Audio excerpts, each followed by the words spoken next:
Brick films have been around for a while now, whether it's an old man beating everyone up, or if it's a simple car driving down the road, they've been around for a very long time. Today we're going to be looking back at the history of Lego brick film, and at some of the most original or most significant brick films, and my plans for what I think is going to happen in the future. So I'm going to take you back to what is now believed to be the first ever brick film in 1973. The first known brick film is called Journey to the Moon. It was made in 1973 by two Danish cousins called Lars and Hendrix. This is said to be made for their grandparents' golden wedding anniversary and is said to be the first ever brick film created. This film's actually quite a big production and it featured a very big storyboard, as at the time of this video being made, it was actually very expensive for them to do it. They only had about 6 minutes of film footage that they could use, and it would cost a lot more to get any more. So they had to get it right all first try, thus the big storyboard.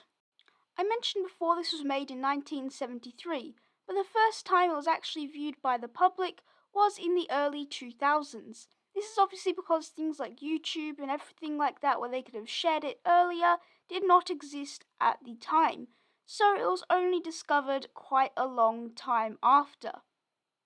But now it is pretty well considered to be the first ever brick film, but before it was uploaded, there was another which people believed to be the first ever brick film.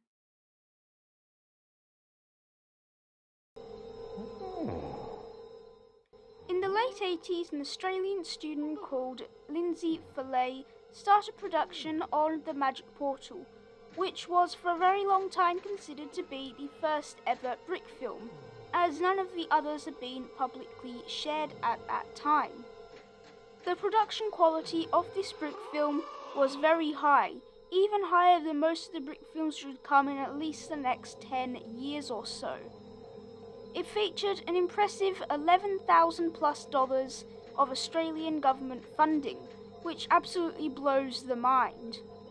Fillet was supposed to show this at some of the big LEGO festivals in Australia. However, when seeking permission from LEGO, they told him that he wasn't allowed to. However, he later showed them a document he had from LEGO Australia that told him he was allowed to, so LEGO lifted the restriction. But by that time it was too late and all of the festivals he had planned to show it at had already passed. The Magic Portal actually still holds up today pretty well. It's still a better quality brick film than most that we see today, and not many people would actually be able to pull it off. So I see this as one of the all-time great brick films, and it probably has to be the most famous one as well, as for a very long time it was considered the first. Not long after, LEGO started to make some new ads which incorporated LEGO stop motion. Perhaps they were inspired by the Magic Portal, or maybe they just came up with it themselves, but whatever the reason, they made them, so let's have a look at them now.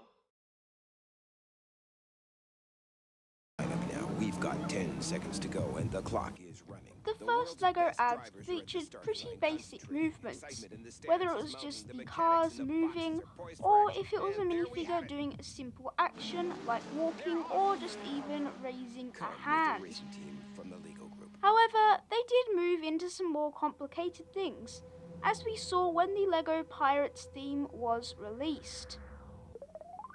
You can see in this one there is some amazing brick-built animation with big brick-built characters who are actually playing with the LEGO sets like a real human would.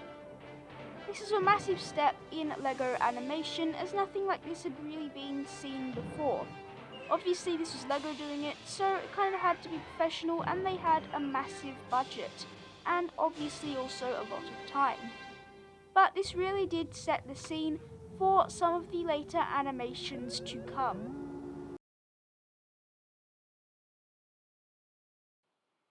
Well, that's the history lesson for today. It's time to move on to what I consider to be the most important brick films which have ever been made, whether that being my favourite just the best or ones that introduced new techniques. The first one I want to have a look at is LEGO Star Wars The Force Unleashed, which was released about 10 years ago, around 2010.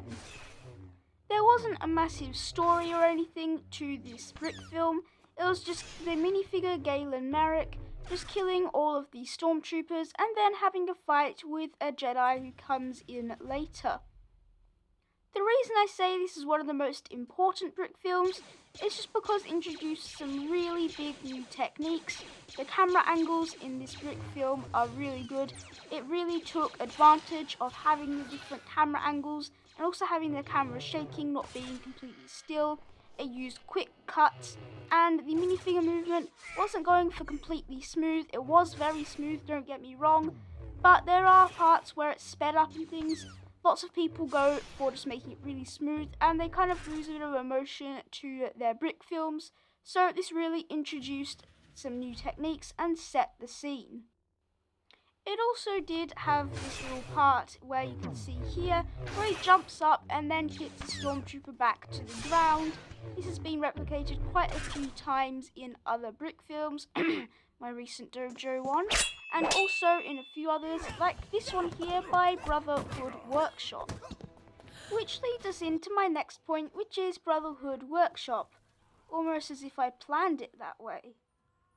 Now, I'm showing you Take the Wizard's Staff here, but this is not the only one I mean anything by Brotherhood Workshop. He really demonstrated to me that you don't need a high FPS to have a smooth animation. I believe he animated this whole sequence in 24 FPS, which is a lot lower than lots of other people think you need to have a smooth animation. Obviously you can see here, you could not get much smoother.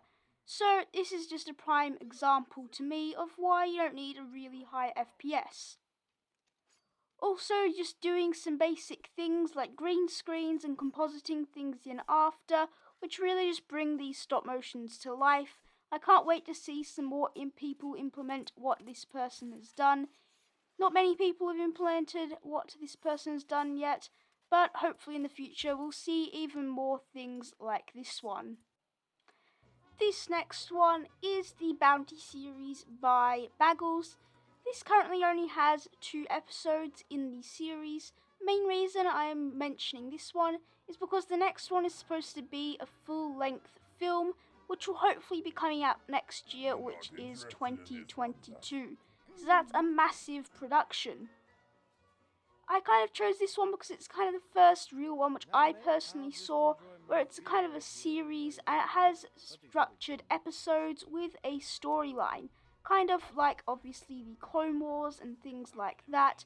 Also very similar to the Mandalorian as well, with them trying to collect the bounties. This is the final one in this video, and it's kind of just a throw in because it was never actually completed, which was really sad.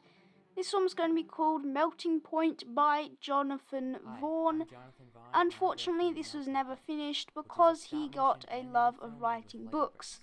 They started in 2014 along with someone else, I believe, and it was going to be a full-length film with massive sets and obviously all the characters. It was going to be about this person who was trying to melt the whole plastic world, while there was a cop who was trying to stop him. Once again, really sad that this never occurred and never got finished, but as long as he's happy, I guess it's okay. Now finally, let's take a look at what I think is going to be the future of brick films. Now I think as time moves on, we'll see obviously more and more LEGO parts and things introduced, so just the general things people will be working with will obviously be different. The editing will probably be a lot higher. They'll have ways to probably make animations smoother with less work, I imagine. So we'll see more and more people making longer, smoother animations, which I think will be really cool. My personal plans are quite big as well. Recently I've started animating short little films for a video every week.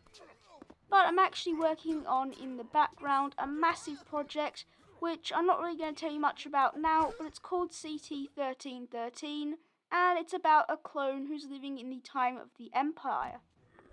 I've spent about 50 hours on it so far, and I'm not even 10% of the way finished, so I'm hoping it will be really cool, and I hope you can all see it when it comes out. Hopefully halfway through the year, I'm not sure. I've got about 6 months hopefully until it will be finished, so that will be really cool, I hope. So that's my plans for the future. But thank you for watching all the way through to the end. Quite a long video, I know, probably quite boring. I don't know how many of you have actually got through to the end, but if you have, thank you. If you did get through to the end, you obviously enjoyed it, so make sure you subscribe down below to see more videos like this. So yeah, thank you for watching. Make sure you subscribe to see more videos like this and more, and goodbye.